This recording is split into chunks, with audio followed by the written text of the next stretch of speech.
어제 본문에 이렇게 말씀하셨어요. 문론이 무슨 일로 나를 불렀느냐. 다 알지 못하고 가는 길이 믿음의 길이다 라는 얘기를 했습니다. 그래서 우리는 기도합니다. 그런 얘기도 했죠. 그러니 이제 고넬료가 그 대답을 하는데 30절에서 33절의 말씀에 그 얘기가 있습니다. 먼저 30절에는 고넬료가 이르되 내가 나흘 전 이맘때까지 내 집에서 제9시 기도를 하는데 갑자기 한 사람이 빛난 옷을 입고 내 앞에 서서 이르되 고넬료야, 하나님이 내 기도를 들으시고 내 구제를 기억하셨으니. 예, 이 3일 전에 있었던 일인데 왜 나흘 전에 이렇게라고 기록을 하는가? 뭐 그건 의견이 분분합니다.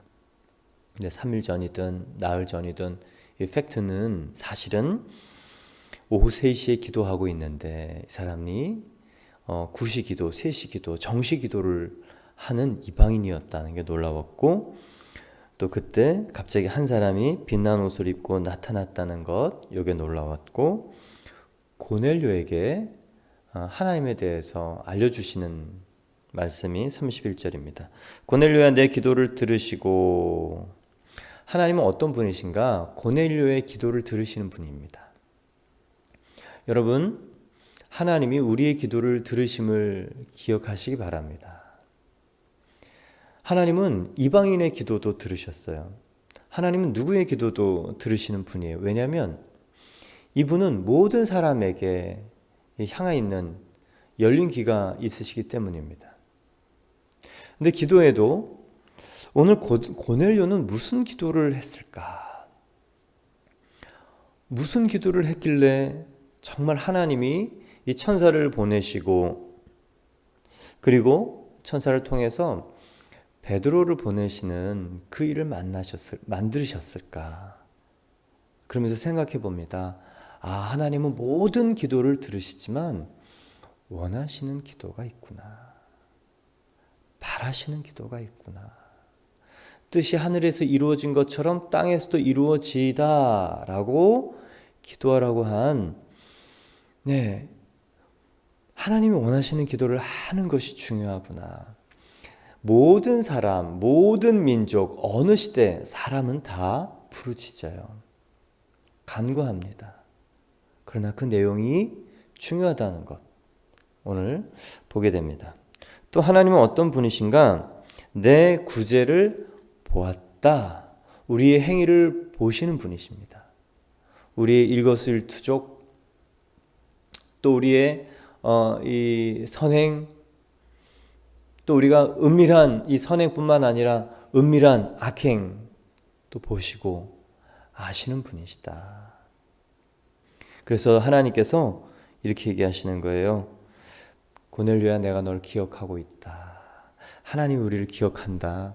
이거 너무 감사하지만 두려운 말씀이에요.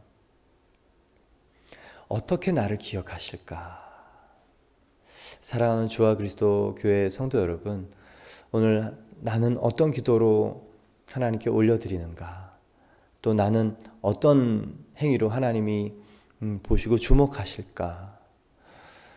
위태위태 조마조마 뭐 이렇게 주목하시는 것인가?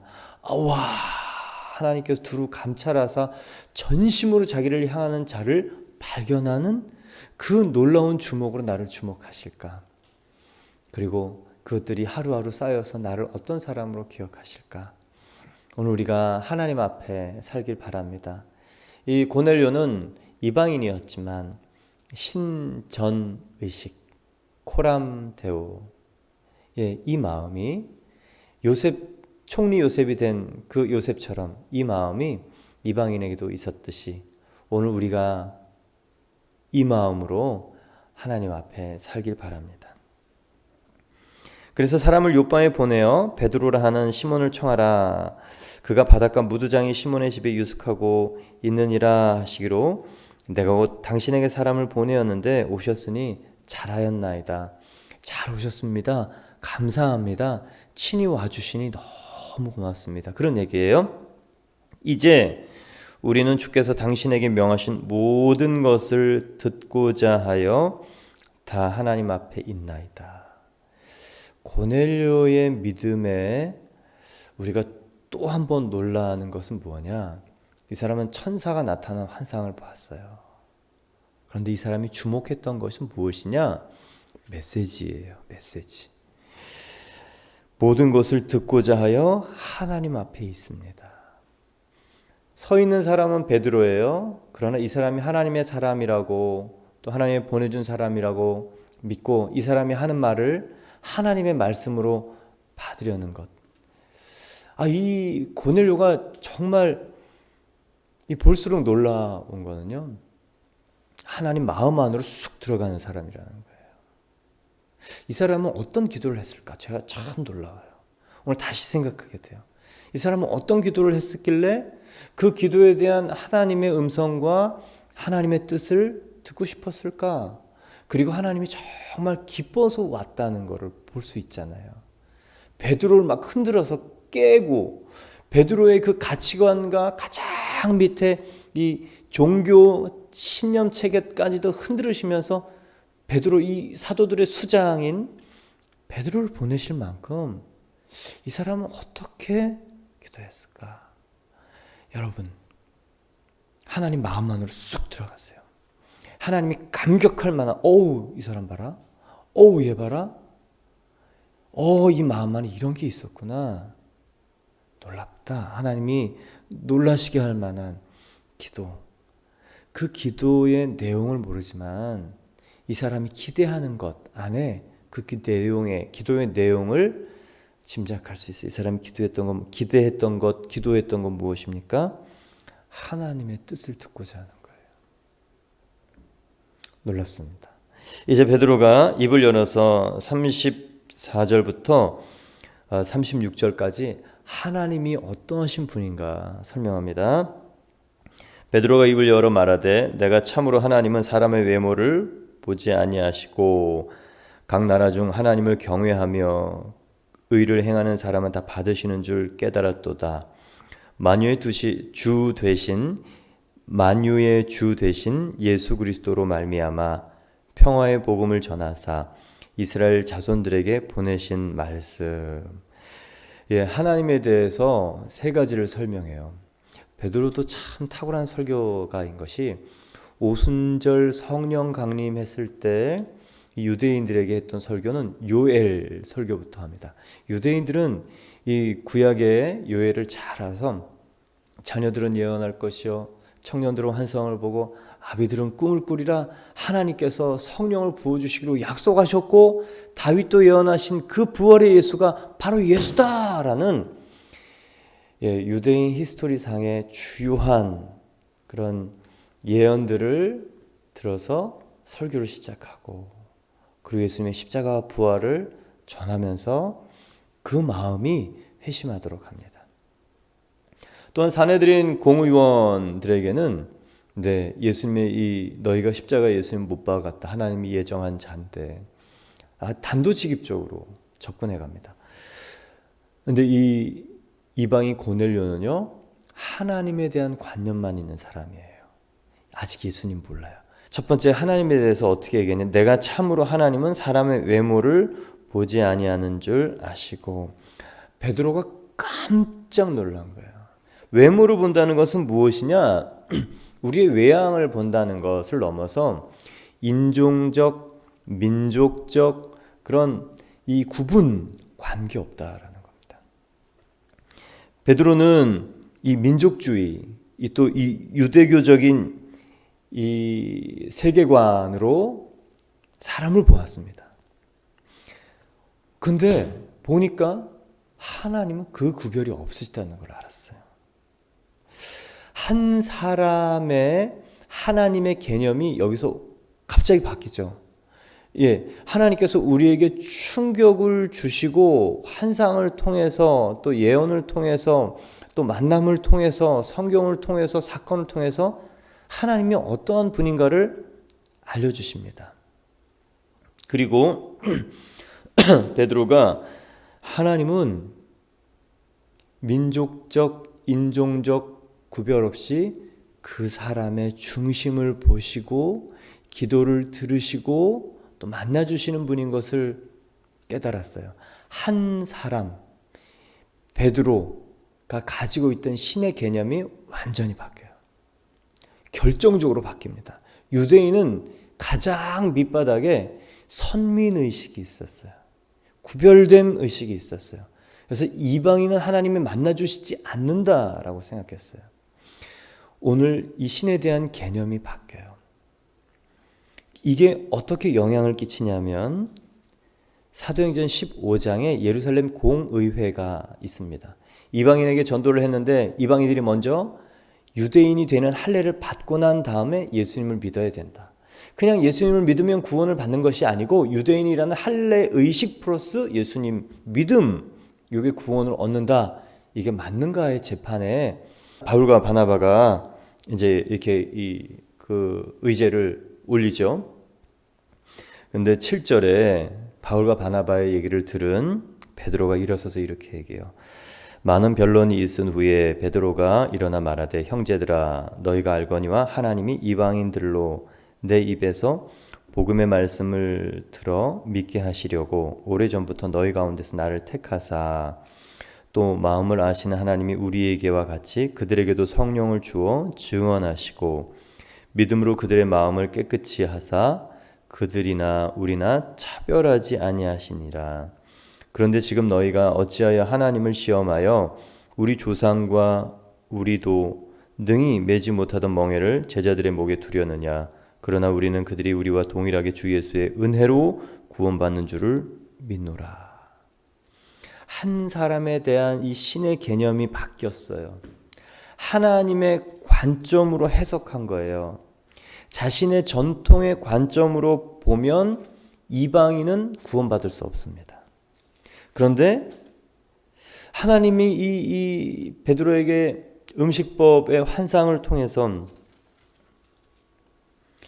그 사람이 가지고 있는 전통적 관점, 이 유대 민족의 이 율법적 관점, 요거 흔드셔갖고 하나님의 관점으로 확 변화시키셔서 일어나는 일이 뭐냐면 예루살렘 공의회에 정말 이방인을 향한 구원에 할례가 필요 없고 오직 믿음으로 은혜로 구원받는 이 교리를 아주 지지하고 변론하는 이 일 때문에 이제 예루살렘 공의회에 할례 필요 없다. 오직 예수 그리스도의 그 의의 믿음, 예수 그리스도를 믿는 믿음으로 구원을 받는다라는 것이 모든 민족에게 흘러가는 거예요. 이때부터요 역사가 바뀌어요. 한 사람이 전통이 하나님 눈에 맞지 않아서 내려놓을 때 하나님의 관점으로 세상을 볼 때 오늘 한 민족뿐만 아니라 이 전 세계의 역사가 바뀌는 거예요. 그래서 제가 매번 여러분에게 하는 얘기가 뭐냐면 하나님의 관점으로 보세요. 한 사람이 하나님의 관점으로 보면서 기독교가 바뀌어요. 한 사람의 이 올드한 예전의 관점은요 선민의식, 구별됨이에요. 그런데 오늘 여기서 이 사람들은 자기들이 성령이 임해서 보니까 그 구별됨이 15장 9절에 보니 차별됨인 걸 깨달았어요. 신앙이라는 이름으로 전통으로 내려오는 이 종교적인 그 질서가 가정에서 가정으로 아버지에서 아들로 이 북의 교육, 이 유대인 교육을 통해서 계속 내려오는 이 구별됨이 종교적 이름의 오류였다는 것을 알게 되는 거예요. 차별이었다는 걸 알게 되는 거예요. 아, 그것은 하나님의 관점이 아니었구나. 종교의 이름으로 많은 걸 자녀들에게 가르치고 그 자녀들이 민족을 이루고 역사를 이루고 그렇지만 틀렸구나. 여러분, 그래서 우리가 정말 해야 할 것은 뭐냐? 이 일이 하나님이 보실 때 어떤가 생각하는 겁니다. 하나님은 오늘 베드로를 환상을 통해서 그 가장 밑에 있는 신념체계 중에 종교적 신념체계를 확 드러내셨어요. 그래서 이 유대인의 이 민족 체계 속에 있는 이 구별됨이 차별인 걸 드러내셔서 기독교를 모든 이방인에게 보내는 역할을 합니다.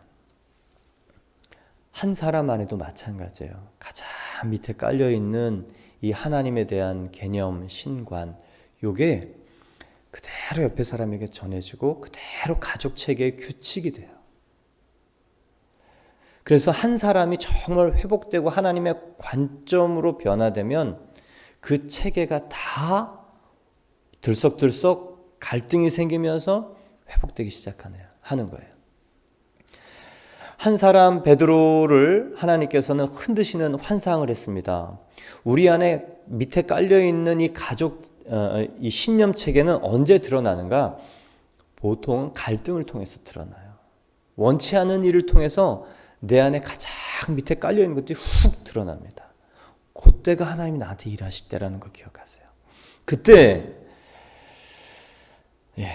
원치 않은 일이죠. 암이 생겼을 때 우리 자녀들이 다 보고 있죠. 그때 어떻게 부모가 반응하는가. 우리 부모 속에 깔려있는 주여 주여라고 하는 그 기도 속에는, 그 호칭 속에는 암 앞에 어떤 모습으로 나타나는가. 원치 않는 일이 우리 자녀들에게 있을 때 우리 부모는 어떤 반응을 하면서 정말 하나님의 가치를 우리에게 보여주는가. 그래서 여러분, 갈등 또 원치 않은 일은요, 정말 이 가족의 암묵적 규칙, 요거를 완전히 바꿀 수 있는, 근본을 바꿀 수 있는 좋은 기회예요. 놓치지 마세요. 네, 놓치지 마세요. 그래서 고난이 우리를 흔드는 일이지만 선물이 될 수 있습니다.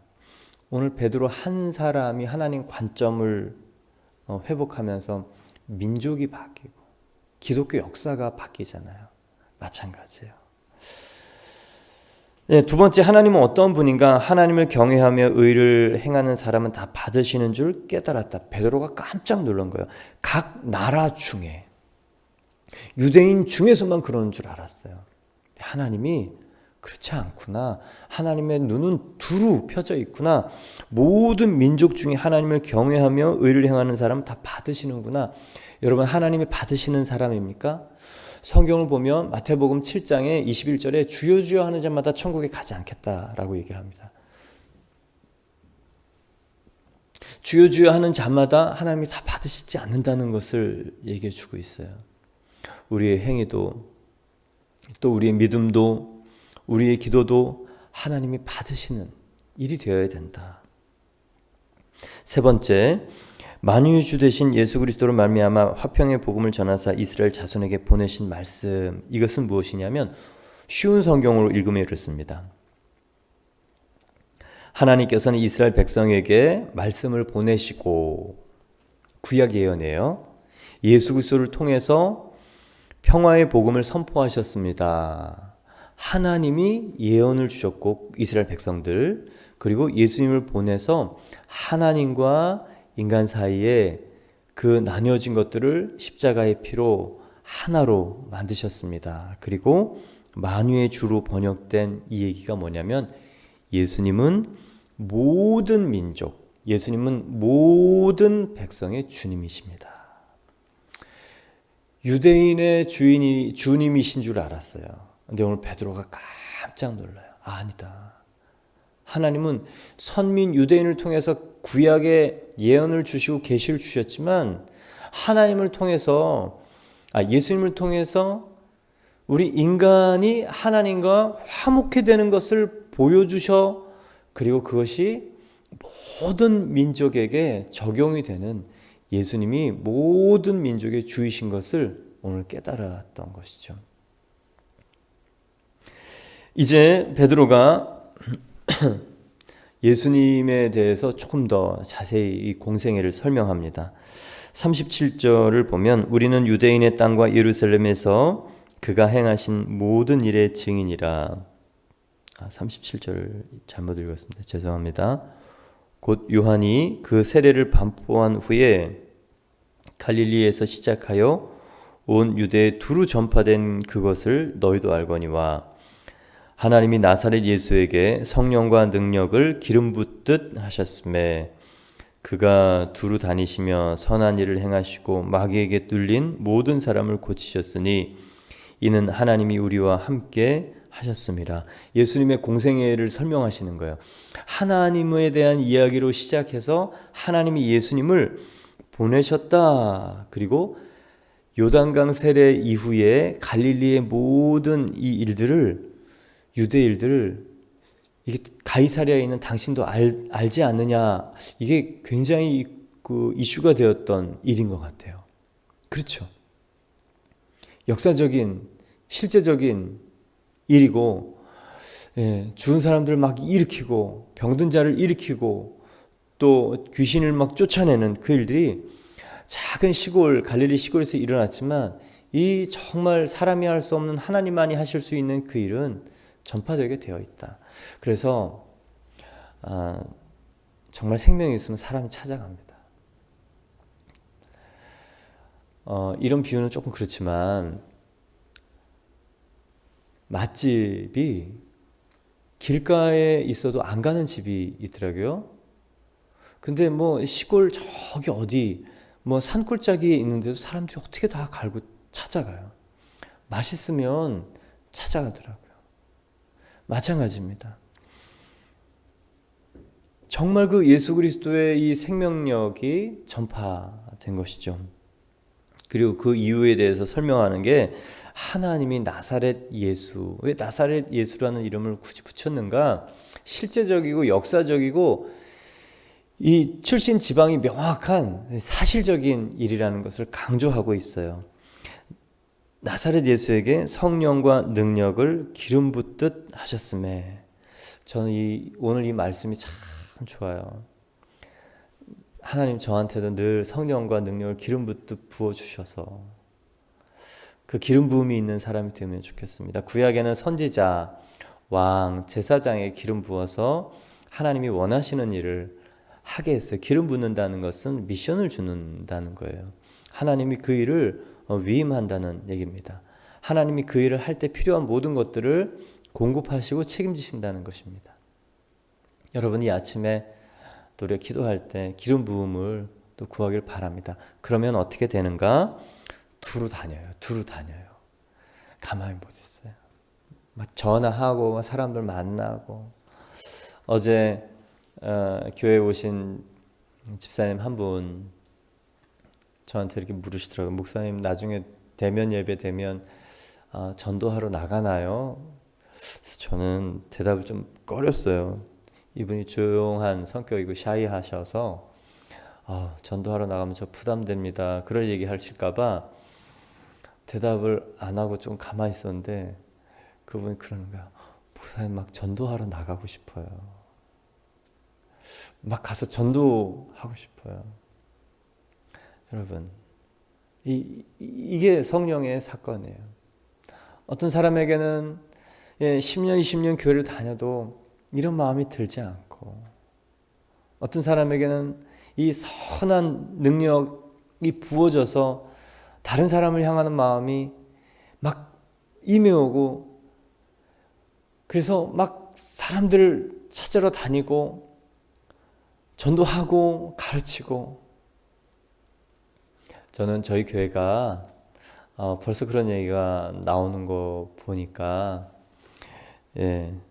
하나님 우리를 정말 빨리빨리 준비시키고 계시는구나. 준비 안 되면 열지 말아야 되거든요.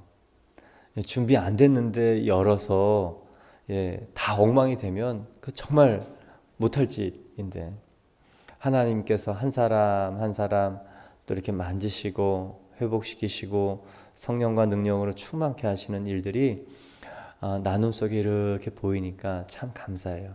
한 분 한 분에게 일하시는 하나님을 고정적으로, 지속적으로, 계속적으로 볼 수 있는 거, 이게 너무 감사합니다. 그래서 정말 그 막혀있는 순간에 어떻게 얘기를 하고, 또 하나님의 관점으로 전환해야 할 그때 갈등의 때에 어떻게 하나님께서 일하시도록 그 사람에게 해야 되는지 볼 수 있는 거예요. 성경을 봐도 우리는 자기식대로 보고 또 성경을 얘기해도 우리는 자기가 필요한 얘기들을 하는데요.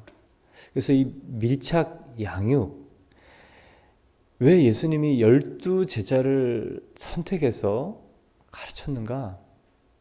확실한 증인을 만들기 위해서 그래요. 많은 수의 인원이 아니고 12사람을 정확히 그 사람의 가장 연약한, 그리고 이 신념체계, 그리고 말투, 뭐 이런 것까지 말 내용 다 지적하시잖아요. 그게 양육이구나. 그게 양육입니다. 성령과 능력을 물 붓듯 기름 붓듯 부으셔서 두루 다니면서 하셨던 그 선한 일은 선행은 기본입니다.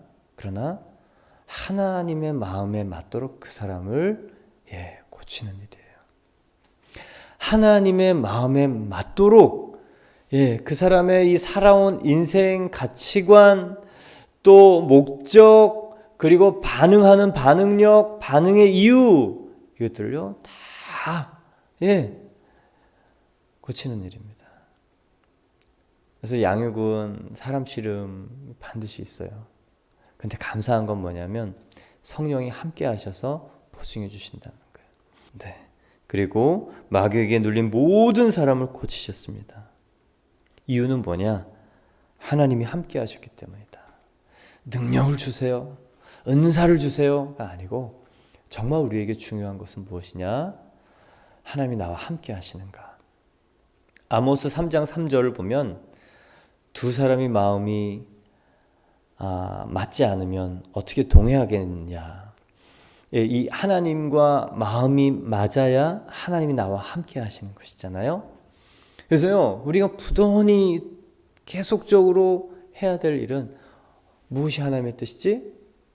무엇이 하나님이 원하시는 마음일까? 무엇이 하나님이 기뻐하시는 기도일까? 무엇이 하나님이 나에게 기대하시는 생각일까?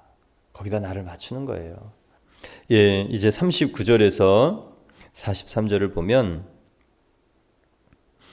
우리는 유대인의 땅과 예루살렘에서 그가 행하신 모든 일의 증인이라. 하나님이 어떠한 분인가를 얘기했고 하나님이 예수님을 보내셔서 많은 이 생명의 일들을 행하셨다. 그럼 우리는 누구냐? 증인이다. 그 모든 일의 증인이라고 얘기합니다. 특별히 무엇의 증인이냐? 여러분, 우리가 어떤 일의 증인이 되어야 되는가? 오늘 십자가. 그들이 나무에 달아 죽였으나 십자가 나의 십자가예요. 나의 십자가. 예수님이 2000년 전에 죽은 십자가 아니고 그 십자가에 나도 함께 죽은 십자가, 예수님이 죽으신 그 십자가가 나의 십자가인 것이 너무도 분명한 증인. 그리고 40절에 하나님이 사흘 만에 다시 살리사 나타내시되 부활의 증인, 부활의 증인. 41절을 보면 모든 백성에게 하신 것이 아니요 오직 미리 택하신 중에 곧 죽은 자 가운데서 부활하신 후 그를 모시고 음식을 먹은 우리에게 하신 것이다.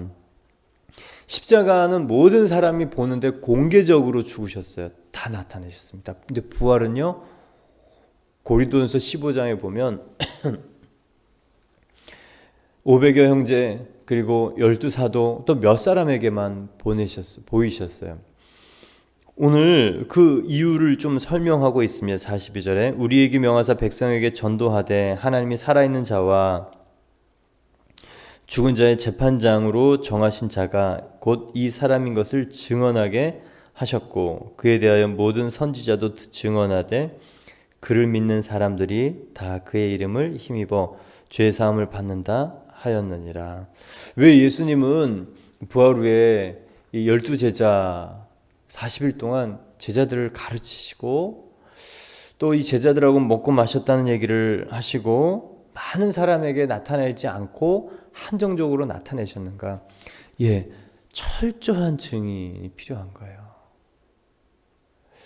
마음을 바꾸거나 또 내용을 바꾸거나 자기가 원할 때만 증인이 되는 사람이 아니고 언제 어디서나 너무도 분명한 몇 사람의 증인을 세우기 위해서 계속 그 40일 동안 그 사람을 만납니다. 그러니까 교회의 생명력은 인원수에 있지 않다라는 거예요. 많은 사람이 예배하면 너무 좋죠. 그러나 교회의 생명력은 철저한 증인, 분명한 증인이 몇 사람인가? 그 사람이 하는 일이 뭐냐? 살아있는 자와 죽은 자를 심판하는 재판장으로 예수님이 오신다라는, 예수님이 이 산자 죽은 자의 심판자시라는 거예요. 그래서 많은 사람들은 예수님이 왜 이 땅에 오셔서 재림도 하셔서 인간을 심판하시는 그런 불편한 일을 하시나? 아니에요. 심판자가 아닙니다. 구원자입니다. 선악과 사건 이후에 모든 사람들은 한 번 죽는 것은 사람에게 정해진 것이요, 그 후에는 심판이 있고 지옥 갈 운명이라는 게 히브리서 말씀이에요. 지옥 갈 운명인 그 인간, 사람, 존재를 예수 그리스도의 대속 사건으로 다시 한번 재판을 받을 수 있는 재심의 기회를 우리에게 주신다.